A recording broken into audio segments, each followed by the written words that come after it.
प्रेमांजन छुरित भक्ति विलोचनेन सन्ता सदैव हृदयेषु विलोकयन्ति जं श्याम सुंदरम अचिंत गुणस्वरूपम गोविंदमादि पुरुषम तमहं भजामि वंदे अहम श्रीगुरो श्रीजुत पदकमलं श्रीगुरुन् वैष्णवांश्च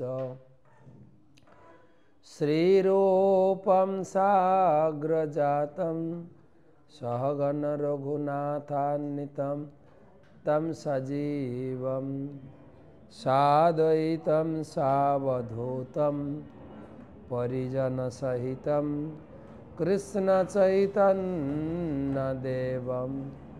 श्रीराधाकृष्णपादं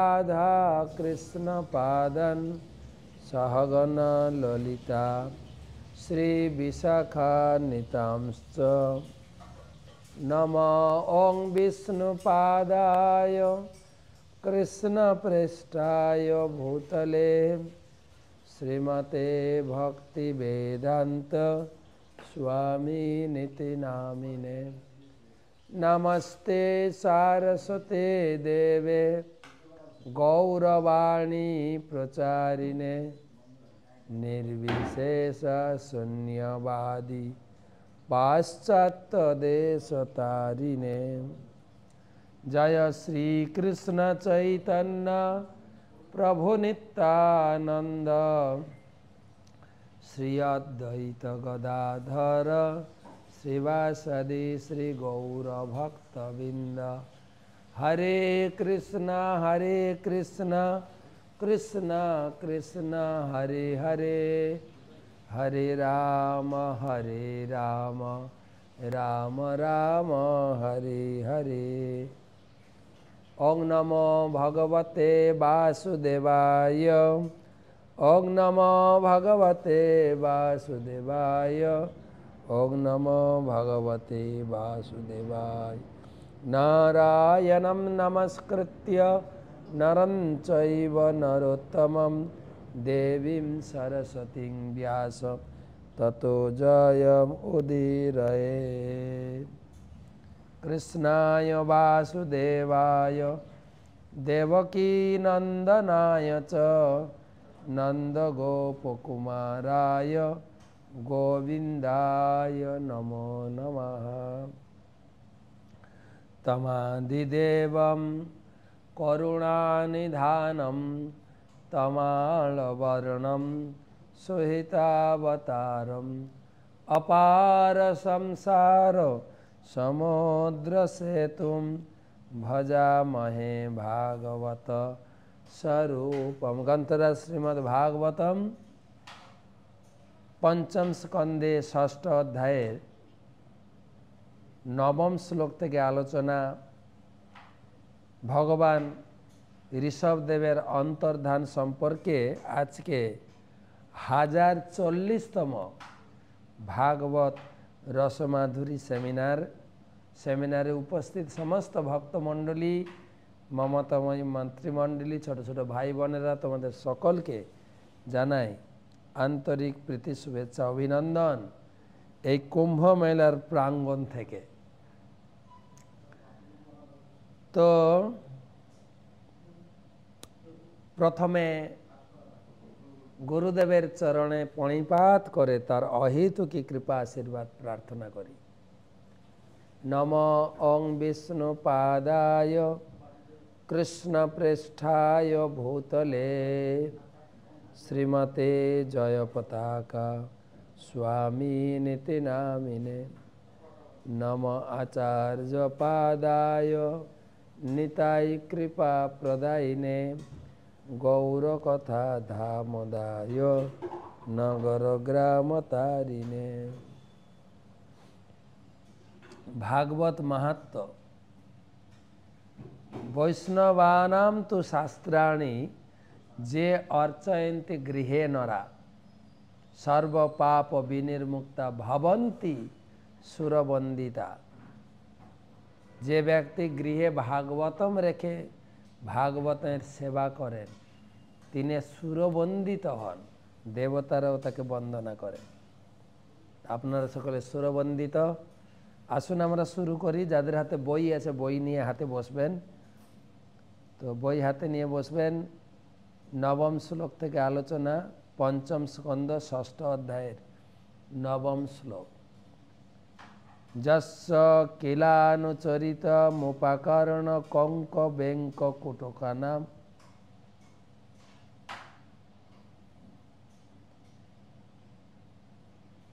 এই শ্লোকটা হয়ে গেছে 10 শ্লোক থেকে।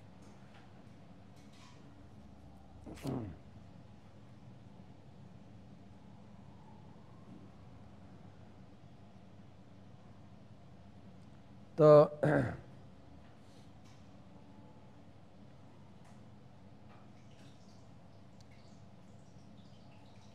10 শ্লোক থেকে যেন বাব কলৌ মনুজা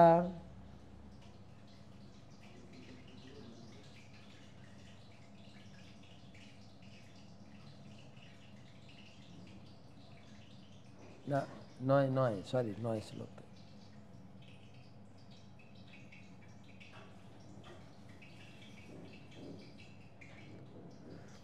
যস্য কিলানুচরিত মুপাকর্ণ কঙ্ক বেঙ্ক কুটকানাম রাজহর নাম পশিক্য কলাব ধর্ম উৎকৃষ্টমানে ভবিতব্যেন বিমোহিতঃ সধর্ম পথম কুতভয় মপহায় কুপথ পাখণ্ড অসমঞ্জসম নিজমনিয়াসম মন্দ সম্প্রবর্ত ইষ্যতে। সুখদেব গোস্বামী বললেন, সুখদেব গোস্বামী মহারাজ পরীক্ষিতকে বললেন, হে রাজন, ঋষভদেবের কার্যকলাপের কথা শ্রবণ করে তার অনুকরণে কঙ্ক বেঙ্ক ও কুটকের রাজা অর্হত এক নতুন ধর্মমত প্রবর্তন করেছিলেন। পাপময় কলিযুগের সুযোগ গ্রহণ করে রাজা অর্হত বিমূঢ় হয়ে এবং সমস্ত ভয় অপনোদনকারী বৈদিক ধর্মমত পরিত্যাগ করে নিজের মন গড়া এক বেদ বিরুদ্ধ ধর্মমত প্রবর্তন করেছিলেন। এইভাবে জৈন ধর্মের সূচনা হয়। অন্য অনেক তথাকথিত ধর্ম এই নাস্তিক মত অনুসরণ করেছিলেন। জৈন ধর্মের সূচনা।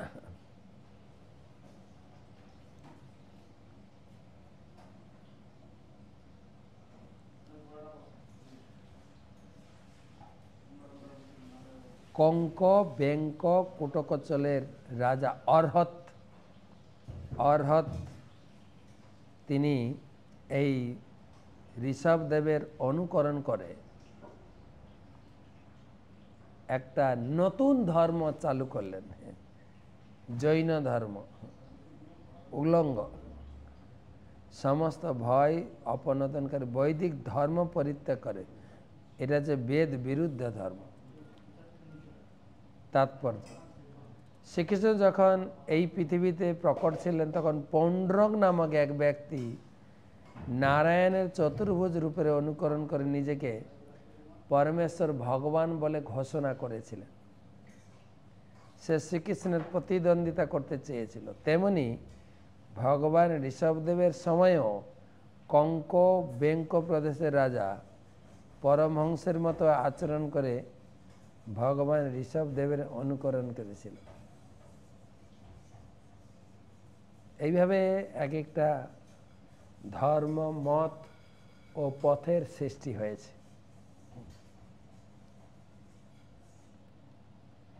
বৈদিক শাস্ত্রে বলা হয় যে এই যুগের মানুষেরা যে কোনো ব্যক্তিকে পরমেশ্বর ভগবান বলে গ্রহণ করবে এবং বেদ বিরুদ্ধ যে কোনো মতকে ধর্ম বলে গ্রহণ করবে। এই যুগের মানুষদের মন্দাসুমন্দ মতয়ে বলে বর্ণনা করা হয়েছে। সাধারণত তাদের কোনো আধ্যাত্মিক সংস্কৃতি নেই, তাই তারা অত্যন্ত অধঃপতিত। তার ফলে তারা যে কোনো মতকে ধর্ম বলে গ্রহণ করবে। তাদের দুর্ভাগ্যের ফলে তারা বৈদিক নীতি ভুলে যাবে।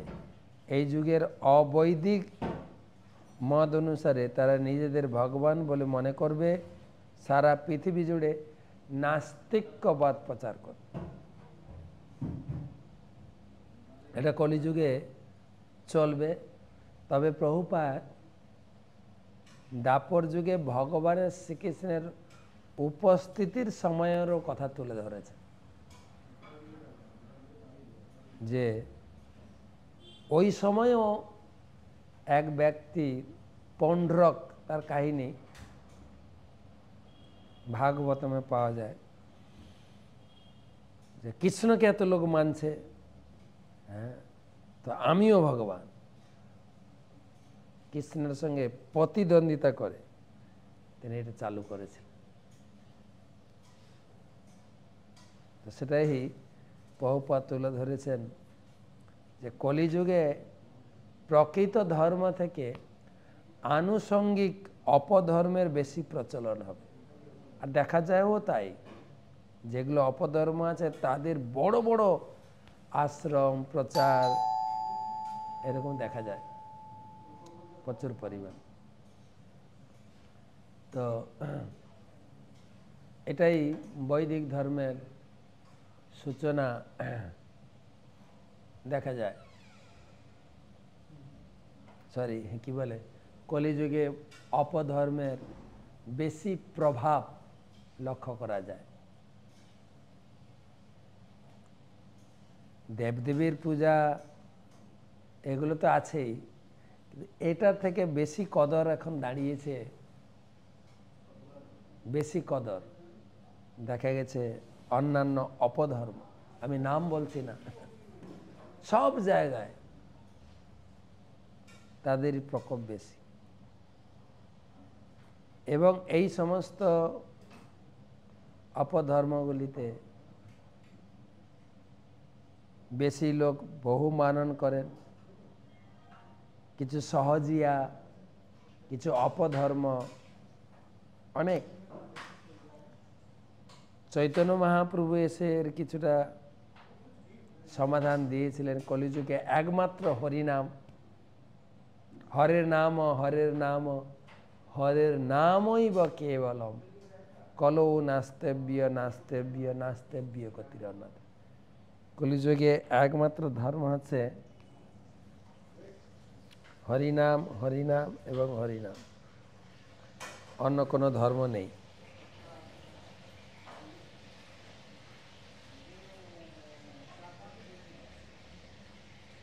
কিন্তু হরিনামকে কেন্দ্র করে, হরিনামের সঙ্গে আগে পিছে জুড়ে কত মত পথ বেরিয়ে গেছে।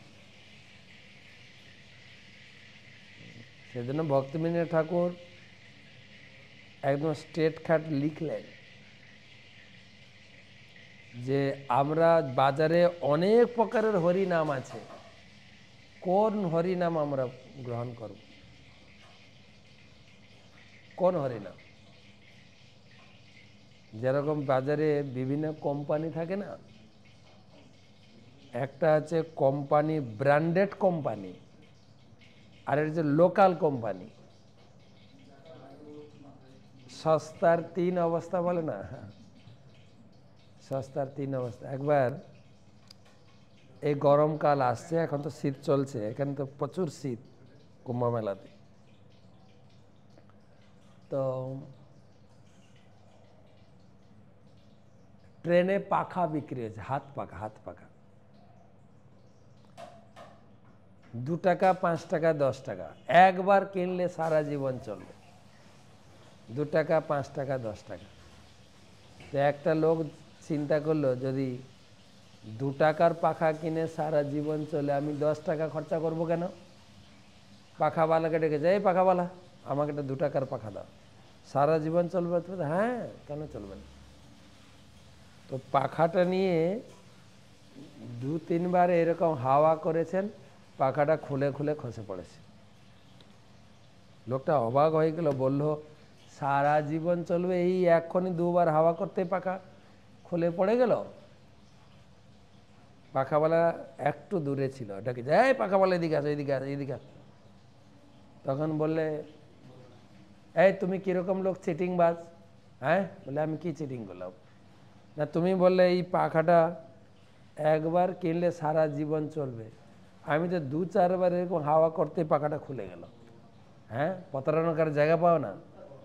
বলছে না মশাই, আমি প্রতারণা করিনি, এটা সস্তার জিনিস, তাই এটাকে ব্যবহার করার বিধিটাও তো আপনাকে শিখতে হবে। আপনি আপনার মতো ব্যবহার করলে কি করে? কি ভুল আছে? বলে এটা সস্তা পাখা, পাখাটাকে এরকম ধরবেন, হাওয়া খেতে গেলে মুখটাকে এরকম নাড়বেন, দেখবেন পাখা সারা জীবন চলবে। তো কথাটা হচ্ছে সেই মহাপ্রভুর নির্দিষ্ট হরিনাম দিয়ে গেছেন, সেই হরিনাম আপনাকে গাইতে হবে। হরে কৃষ্ণ কৃষ্ণ কৃষ্ণ হরে হরে, হরে রাম রাম রাম হরে হরে। গৌরাঙ্গ মহাপ্রভুর কোম্পানির হরিনাম করতে হবে, ওটাই হচ্ছে রিয়েল ধর্ম। আর কোন ধর্ম পথ মত নেই, কেননা মহাপ্রভু রেস্ট্রিকশন করে দিয়ে গেছেন, ইহা বই আর না বলিবা বলাইবা, হরের নাম হরের নাম হরের নাম 3 বার, হরিনাম হরিনাম হরিনাম।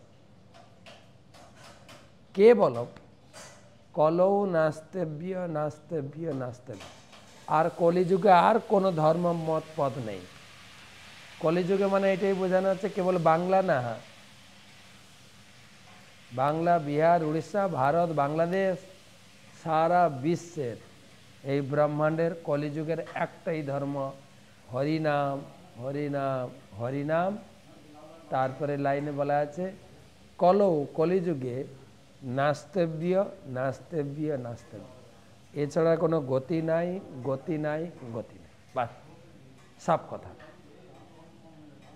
তাই ভক্তবীরেন্দ্র ঠাকুর বললেন কোম্পানির জিনিস ব্যবহার করো।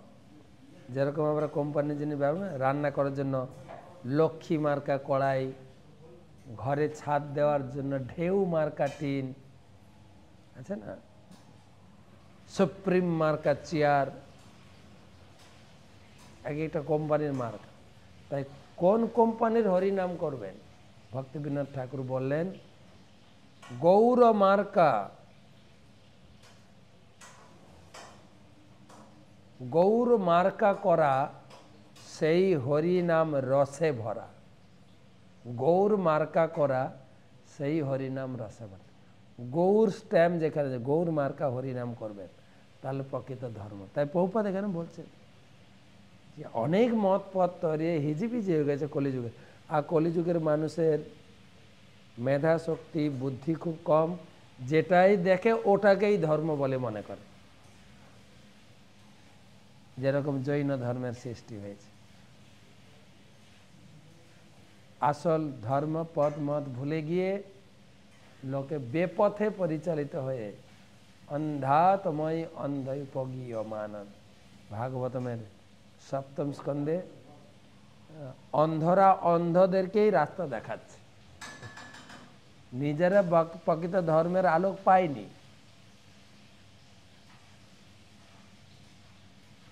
এই যুগে অবৈদিক মত অনুসরণ করে তারা নিজেদেরকে ভগবান বলে মনে করবে, সারা পৃথিবী জুড়ে নাস্তিক্যবাদ প্রচার করবে। 10 নম্বর শ্লোক।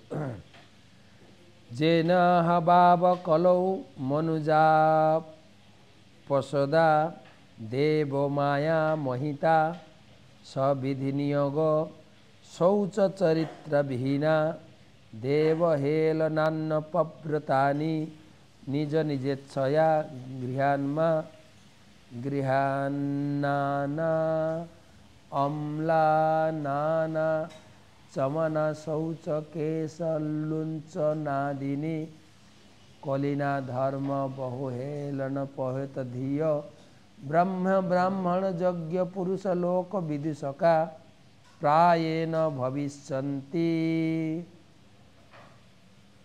অনুবাদ। তার ফলে নরাধমেরা বৈধি মায়ায় বিমোহিত হয়ে বর্ণাশ্রম ধর্মের বিধিনিষেধ পরিত্যাগ করবে, তারা দিনে 3 বার স্নান এবং ভগবানের আরাধনা পরিত্যাগ করবে। স্নান তো লোকে করেই না।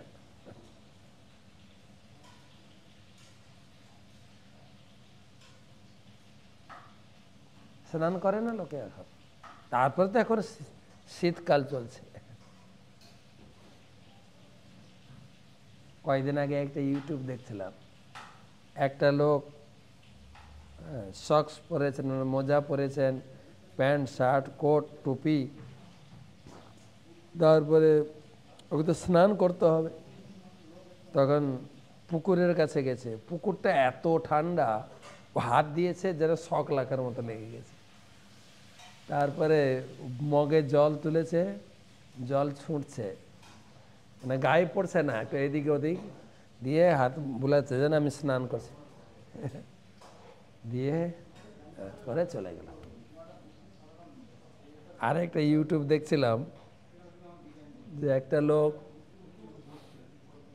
স্নান করে ও কি বলে সাবান মাখছিল বা শ্যাম্পু মাখছিল কিছু একটা, হ্যাঁ, এত ঠান্ডা লেগে গেছে, তখন পাড়ে ও কোট খুলে রেখেছিল, কোটটা পরে চাদর মুড়িয়ে জলে ডুব দিয়েছে। তারপর স্নান তো করেই না লোকে। তাছাড়াও এখন, আগে তো পুকুর বা নদী ছিল, এখন তো ঘরে ট্যাপে ছিটছিট করে, হ্যাঁ, একটু জল পড়ে, তাও গরম জলে গিজার টিজার সব ব্যবস্থা আছে, তাও লোকে স্নান করেন। আমি বিদেশে আগে বলেছি, বিদেশে গেছি, ওরা তো জলই ব্যবহার করে না। বাথরুমে শৌচ করার জন্য টিস্যু পেপার, কার্পেট দিয়ে মোড়া পুরো পায়খানা প্যান্টটা, কেননা শীত প্রধান দেশ তো, এবং অনেক অনেক পায়খানা ঘরে হিটারও আছে। আর স্নানের ঘর তো ছিটচির করে 2-1 ফোঁটা জল পড়ে। বেশিরভাগ লোক ওই দোকানের ফ্রাগনেন্স সেন্ট করে চলছে, স্নান করে কথা। কলিযুগে স্নান ভুলে যাবে, ভগবানের আরাধনাও ভুলে যাবে। শৌচাচার পরিত্যাগ করে পরমেশ্বর ভগবানকে অবজ্ঞা করে তারা কুসিদ্ধান্ত সমূহ স্বীকার করে। নিজেরা এক একটা ধর্ম পথ মত তৈরি করে। আমি গত পরশুদিন গাড়িটা নিয়ে পেট্রোল পাম্পে ঢুকলাম পেট্রোল ভরার জন্য। আমাদের দেখে নিজেরা আলোচনা করছে, একজন যে পেট্রোল দেবে দেখে এই সাধুরা এসছে, ও সময় আরেকজন, ও সময় আমি মানি না, সংসার ধর্ম হয়েছে বড় ধর্ম। সংসারে কাজ বাজ করা, পরিবারের ভরণ পোষণ করাটাই হচ্ছে মেন ধর্ম, আমি এইটাকেই মনে করি। এক একজন একরকম নীতি স্বীকার করবে। কুসিদ্ধান্ত, নিয়মিতভাবে স্নান না করে এবং আচমন না করে তারা সর্বদা অশৌচ থাকবে। তারা তাদের কেশ উৎপাদন করবে।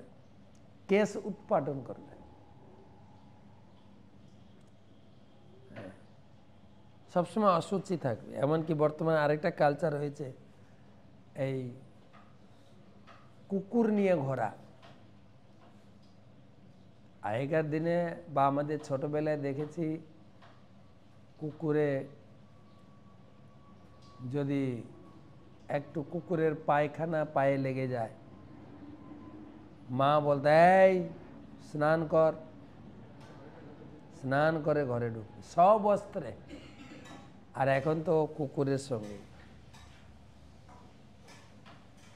অশৌচ থাকবে,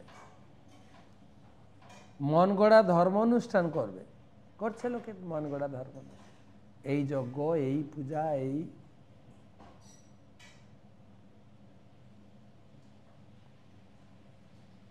আর ওই রবীন্দ্রসঙ্গীত, এটা ওটাকে মনে করে ধর্ম চর্চা।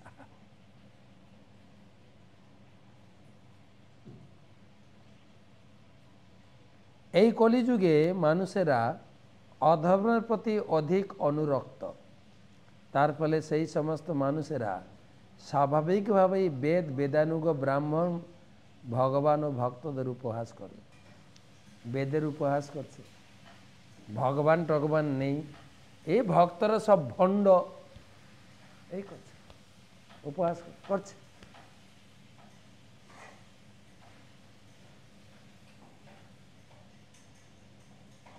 তাৎপর্য, বর্তমানে পাশ্চাত্য দেশের হিপিরা এই বর্ণনার সঙ্গে ঠিক মিলে যায়।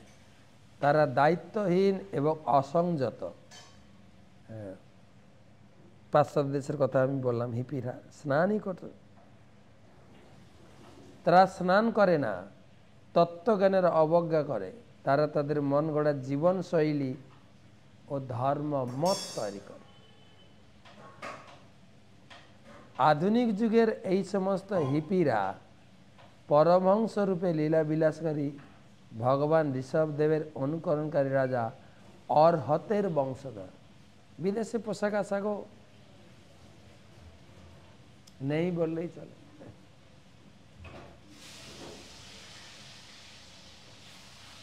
আর সেটাই আমাদের ভারতীয় কালচার না, আমাদের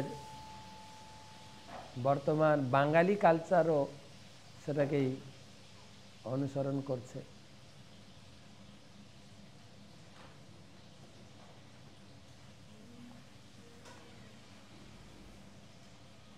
বর্তমান পাশ্চাত্য দেশের হিপিরা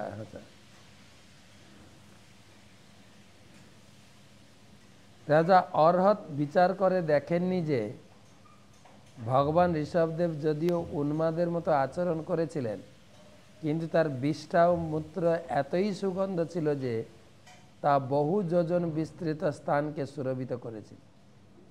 একটা দিক তো গ্রহণ করেছে, আর একটা দিক বিচার করে দেখো কে ছিলেন উনি।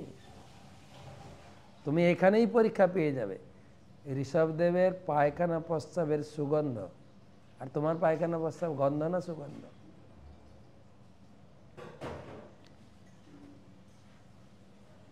রাজা অর্হতের অনুগামীদের বলা হয় জৈন। পরবর্তীকালে অন্য অনেকে তাদের অনুসরণ করেছিল, বিশেষ করে বর্তমান সময়ের হিপিরা, যারা এক প্রকার মায়াবাদী, কারণ তারা নিজেদের ভগবান বলে মনে করে।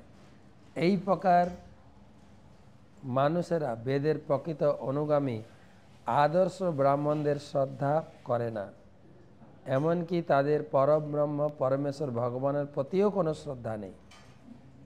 এই কলিযুগের প্রভাবে তারা নানা প্রকার মন গড়া ধর্মমত তৈরি করে।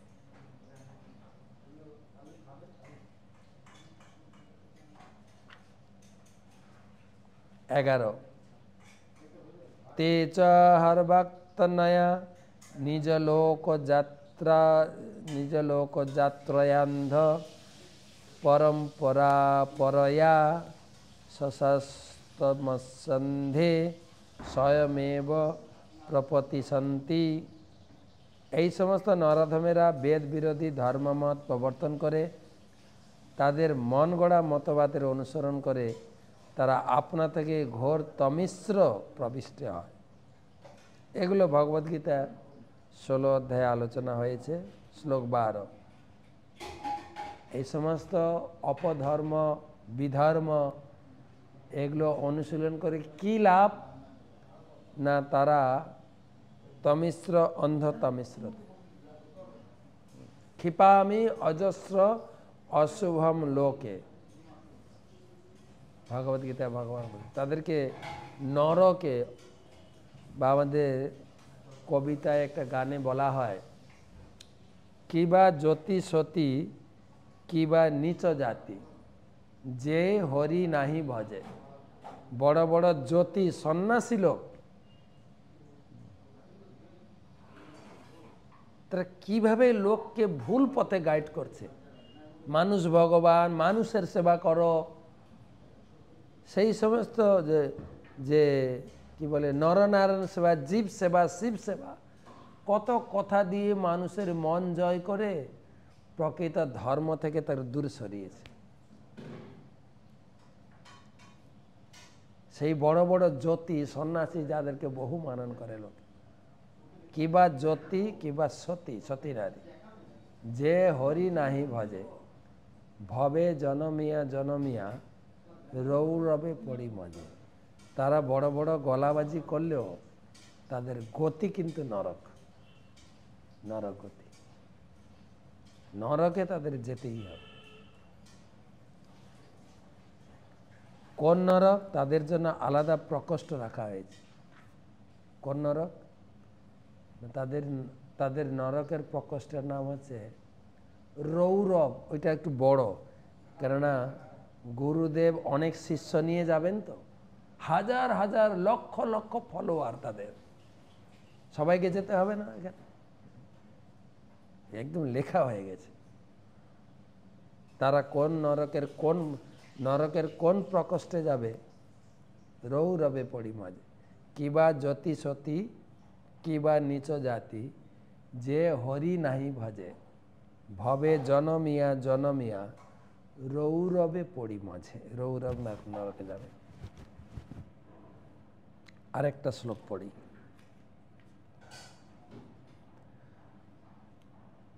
অয়ম অবতার রজস প্লুত কৈবল্য প্রশিক্ষণার্থম। এই কলিযুগে মানুষেরা রজ ও তমগুণের দ্বারা আচ্ছন্ন। ভগবান ঋষভদেব তাদের মায়ার বন্ধন থেকে উদ্ধার করার জন্য অবতরণ করেছিলেন। কলিযুগের লক্ষণ সম্বন্ধে শ্রীমদ্ ভাগবতের দ্বাদশ স্কন্ধের ৩য় অধ্যায়ে ভবিষ্যৎবাণী করা হয়েছে। লাবণ্য কেশ ধারণম, অধঃপতিত জীবেরা কিভাবে আচরণ করবে সে সম্বন্ধে বলা হয়েছে। তারা লম্বা চুল রেখে নিজেদের খুব সুন্দর বলে মনে করবে, এবং তারা জৈনদের মতো কেশ উৎপাটন করবে। উৎপাটন ভাষাটা জানলাম না, উৎপাটন মানে কি। তারা অত্যন্ত নোংরা থাকবে, তাদের মুখ পর্যন্ত ধোবে না। জৈনরা বলে যে ভগবান ঋষভদেব হচ্ছেন তাদের আদি গুরু।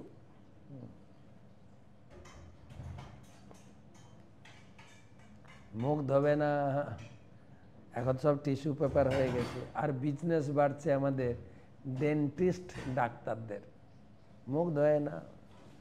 আর মুখে বিভিন্ন প্রকার রোগ ব্যাধি, দাঁতের রোগ। এখন আরেকটা বিজনেস খুব বড়ভাবে চলছে, ডেন্টিস্ট।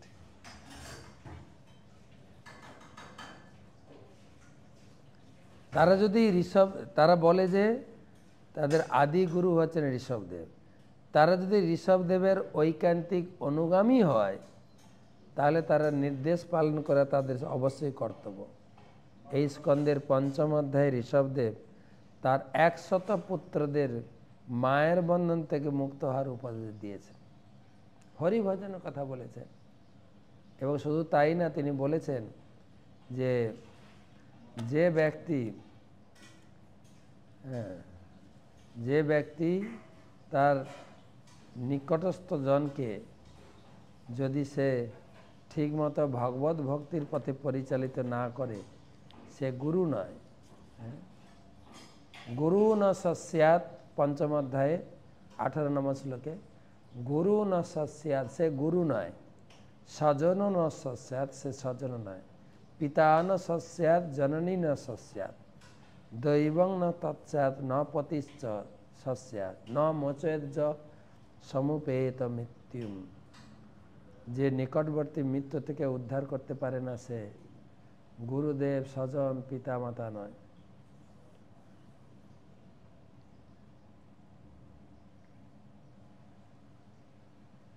কেউ যদি প্রকৃতই ঋষভদেবের অনুগমন করেন, তাহলে তিনি অবশ্যই মায়ের বন্ধন থেকে মুক্ত হয়ে ভগবত ধামে ফিরে যাবেন। কেউ যদি ৫ম অধ্যায়ের বর্ণিত ঋষভদেবের উপদেশগুলি অনুসরণ করেন, তাহলে অবশ্যই তিনি মুক্ত হবেন। এই সমস্ত অধঃপতিত জীবদের উদ্ধার করার জন্য ঋষভদেব বিশেষভাবে অবতীর্ণ হয়েছিলেন। কিন্তু ভুলভাবে গ্রহণ করলে কি করা হবে?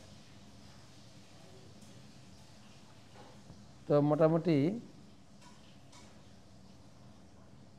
12 পর্যন্ত আমরা পড়লাম, যেখানে বলা হয়েছে জৈন ধর্ম কী করে প্রবর্তন হলো এবং অর্হৎ ঋষভদেবের অনুকরণ করে সে একটা মত পথ প্রচার করে দিয়ে গেছে, সেই জৈন ধর্মে উলঙ্গ থাকা এবং জৈন ধর্মের গতি সম্বন্ধেও সুখদেব গোস্বামী তুলে ধরলেন। তারা ঘোর তমিশ্র নামক নরকে প্রবিষ্ট হবে এবং তাদের আচার আচরণ বেশভূষা ডিটেলস এই শ্লোকগুলিতে তুলে ধরা হয়েছে। এবং সেই সঙ্গে বলা হলো যদি প্রকৃতই ঋষভদেবকে অনুসরণ করতে হয় তো এর আগের অধ্যায়ে ঋষভদেব তার পুত্রদের উদ্দেশ্যে যে শিক্ষা দিয়েছেন, নাহম দেহ দেহ ভজান্নি লোকে কষ্টান কামান অর্হতে বীর ভুজাম, যে হে পুত্রগণ, এই জগতে একটু ইন্দ্র সুখ ভোগের জন্য এত কঠোর তপস্যা করে পড়াশোনা চাকরি করে ঘর বেঁধে সুখ লাভ করতে, এটা অনায়াসেই শুকর কুকুর তারা অনায়াসে লাভ করে। তারা কখনো পড়াশোনা করে না, চাকরিও করে না, ঘরও বাঁধে না, তারা লাভ করে। তপো দিব্যম পুত্রকা যেন সত্যম শুদ্ধেত ব্রহ্ম সৌখম তো অনন্তম। হরির তপস্যা করো, এই তুচ্ছ সুখকে পরিত্যাগ করে হরি তপস্যা করে নিজের জীবনকে আনন্দময় করো, সেই শিক্ষা দিয়েছেন। তাই প্রভুপাদ বললেন বা সুখদেব গোস্বামীও বলছেন, যারা প্রকৃতই তারা নিজেদেরকে মনে করে যে আমরা ঋষভদেবের পরম্পরা বা ঋষভদেবের অনুগামী, মোটেই না, তারা একটা নিজের মন গড়া এই উলঙ্গ ধর্ম জৈন ধর্ম প্রচার করে গেছেন, যার গতি অত্যন্ত ভয়ঙ্কর। আজকে এই পর্যন্ত রাখি। তো একটা প্রশ্ন রয়েছে, গতকালকে উত্তর দেওয়া সম্ভব হয়নি। তার আগে গীতা দানের স্কোর কুম্ভমেলাতে আজকে উদ্বোধন হয়ে গেল গীতা দান কার্যক্রম। অনেক বড় বড় সন্ন্যাসী, ইস্কনের সন্ন্যাসী এবং লোকাল গভর্নমেন্ট অফিসার তারা উদ্বোধন করলেন ইস্কনের কুম্ভমেলা ইস্কনের কার্যকলাপ। হরিনাম বিতরণ, প্রসাদ বিতরণ এবং গীতা বিতরণ। সে গীতা বিতরণ কার্যে যারা অংশগ্রহণ করেছেন, গীতা দান করেছেন, তাদের মধ্যে অভয় বিশ্বম্বর দাস 6টি গীতা, তপতি খান 9টি গীতা, অরূপ বেরা 2টি গীতা, অনিমা পাল 22টি গীতা, রাজেশ্বরী চিত্রা দেবী দাসী 52টি গীতা, রঞ্জন ঘোষ 5টি গীতা, সুপ্রিয়া রায় 11টি গীতা, রেবতী প্রিয়া দেবী দাসী, রূপেশ্বরী রাধিকা দেবী দাসী, লীলাময় গৌর সুন্দর দাস 3জন মিলে 15টা গীতা, সুজিত ভূঁইয়া 9টি গীতা, অমৃতা মণ্ডল 6টি গীতা, রানু নন্দী 2টি গীতা, সবিতা দাস 2টি গীতা, মৃদুলা নাথ কলকাতা থেকে 2টো গীতা, মীরা মণ্ডল কলকাতা থেকে 3টি গীতা, একটা গুপ্তদান এসছে 5টি গীতা, গোবিন্দ মণ্ডল 5টি গীতা, শোভাময়ী চম্পকলতা দেবী দাসী 4টি গীতা, রক্ষিত 11টি গীতা, পদ্মপ্রিয়া 2টি গীতা, ডিএস দেশিকান 21টি গীতা, তুলসী নাগ 1টি গীতা, বিশ্বজিৎ দলুই 4টি গীতা, শান্তনিমাই দাস 64টি গীতা সিঙ্গাপুর থেকে, কমল সামন্ত 2টি গীতা, অর্ণব গোস্বামী 4টি গীতা, প্রশান্ত ব্যানার্জি 11টি গীতা, অশ্বিনী কুমার ওঝা 2টি গীতা, অরূপ পাল 4টি গীতা, জগৎপ্রিয়া কেশবী দেবী দাসী 2টি গীতা, রূপা সেনগুপ্ত 1টি গীতা, বিষ্ণু পালক দাস 1টি গীতা, মধুরিমা মণ্ডল 1টি গীতা, নারায়ণী অশোক 4টি গীতা 10টি ছোট বই, সুমন পাত্র 11টি গীতা, অনুরাধা অনুত্তমা দেবী দাসী 2টি গীতা, সৌমেন দাস 1টি গীতা, অসিত দুয়ারি 2টি গীতা, হরবীর প্রসাদ সর্বনা 21টি গীতা, রূপময়ী সুদেবী দেবী দাসী 10টি গীতা, 100টি স্মল বুক, মৌলিক যোশী ওমান থেকে 36টি গীতা, কালহংসী ললিতা দেবী দাসী 3টি গীতা, হরিচন্দ্র রায় 4টি গীতা, বসন্ত রায় 12টি গীতা, রুক্মিণী 6টি গীতা, জ্যোতি নবীন 4টি, কস্তুরী ভাই 11টি, ধনঞ্জয় কেম 11টি গীতা, নন্তবাগ 1টি গীতা, পলি ঘোষাল 1টি গীতা, বহু করুণানিধি দাস 20টি গীতা, মঞ্জরি কৃষ্ণ সবিনী দেবী 2টি গীতা,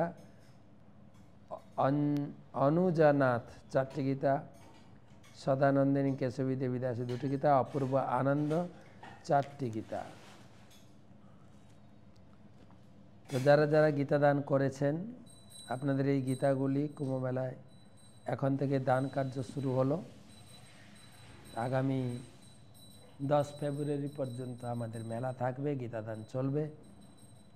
তো আপনাদের নামে বিশেষ পূজাও এখানে অর্পণ হবে একটা তিথিতে শ্রী শ্রী বেণী মাধব ভগবানের চরণে। সেই সঙ্গে গীতা বক্তা ভগবান কৃষ্ণের চরণে প্রার্থনা করি আপনাদের পরিবারের মঙ্গল। হরে কৃষ্ণ কৃষ্ণ কৃষ্ণ হরে হরে, হরে রাম রাম রাম হরে। আপনারা চেষ্টা করবেন আপনাদের আত্মীয় স্বজন পাড়া প্রতিবেশী সবাই তো সবাই যে আপনাদের পরিচিত জনকেও গীতা দানে নিযুক্ত করবেন। একটা প্রশ্ন,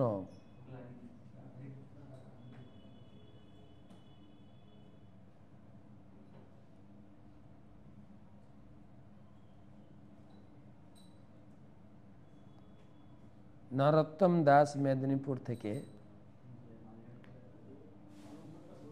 প্রভুজি প্রণাম। অনেকে শুধু রাম নাম রাম রাম রাম আবার কেউ রাধা রাধা রাধা মুখে জপ করতে থাকে। আমি যদি শুধু কৃষ্ণ কৃষ্ণ কৃষ্ণ মুখে জপ করতে থাকি কোনো লাভ পাওয়া যাবে কি না? যদি অনুগ্রহ করে, আজকেই বললাম, আজকেই পড়া হলো। নিজের মন গড়া মত পদ বা মন্ত্র তৈরি করেন না। মহাপ্রভু যে হরিনাম প্রচলন করেছেন বেদ থেকে দৃষ্টান্ত দিয়ে ওই হরিনাম করবেন, অন্য কোনো মন্ত্র আপনি জপ করবেন না বা কাউকে শেখাবেন না। মহাপ্রভু বলেছেন হরে কৃষ্ণ কৃষ্ণ কৃষ্ণ হরে হরে, হরে রাম রাম রাম হরে হরে। ইহা বই আর না বলিবা, এই হরিনাম ছাড়া অন্য মন্ত্র জপ করবে না, না বলাইবা, অন্য কাউকেও করাবে না, কেবল হরিনাম জপ করবে। হরিনামেই সিদ্ধি লাভ। ইহা হইতে সর্বসিদ্ধি হইবে সবার, সর্বক্ষণ বলইতে বিধি নাহি আর। তো এই পর্যন্ত রাখি, পরবর্তী ক্লাস আসবো। কালকে চেষ্টা করব একটা টক শো করতে, দেখি কালকে এই কুম্ভ মেলায় টক শো শোনানো যায় কিনা, না হলে ভাগবত ক্লাস করব। তা এখনও সিদ্ধান্ত নেওয়া হয়নি। তো সবাইকে ধন্যবাদ, শুভরাত্রি।